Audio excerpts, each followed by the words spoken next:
Hey guys, in this video we're going to take a look at how you can set a password for Samsung Internet Secret Mode on the Samsung Galaxy S22 series. First, tap on the home button to go back to the home screen, and from the home screen open up the Samsung Internet app.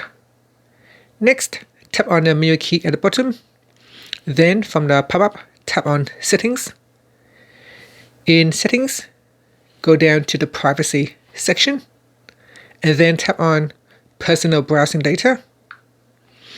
Then tap on Secret Mode Settings. Next, tap on Use Password. Now put in the password that you want to set for the secret mode. Now you can also choose to turn on also use biometrics. And in here, I'm just going to use 1234 QWER, and then tap on Continued. So put in your own password. Now put in the same password again to confirm.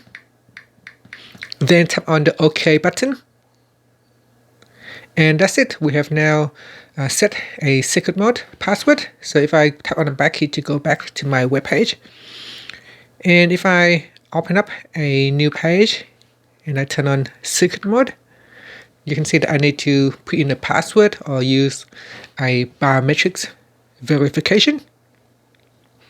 So once you are in secret mode, you can start to use your phone, and the next time you turn off secret mode and you want to go back into secret mode, you need to use a password or a fingerprint. And that's it. And if you want to switch off password, you can go back into settings. Then we go to Personal Browsing Data, Secret Mode Settings, and you can switch it off. To switch it off, we need to put in the password that you have used. And that's it. So we have now turned off secret mode. And you can see that now if I try to turn on secret mode, it will no longer ask me to put in a password. And that's it. Thank you for watching this video. Please subscribe to my channel for more videos.